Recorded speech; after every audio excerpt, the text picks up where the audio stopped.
హుజురాబాద్ నియోజకవర్గ ప్రజలందరికీ కూడా నా నమస్కారాలు తెలియజేస్తా ఉన్నాను.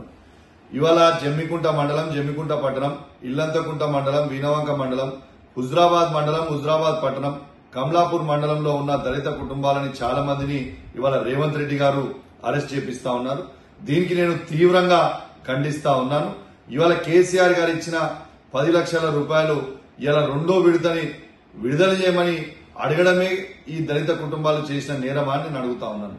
ఇవాళ కేసీఆర్ గారు ఇచ్చిన 10 లక్షల్ని వాళ్ళ అమౌంట్ ఆల్రెడీ వాళ్ళ అకౌంట్ లో ఉన్నప్పటికీ రేవంత్ రెడ్డి గారు ఆ అకౌంట్లు ఫ్రీజ్ చేయడం చాలా చాలా బాధాకరం. వెంటనే ఆ రెండో విడత దళిత బంధుని రిలీజ్ చేయాలని కోరుతా ఉన్నాను.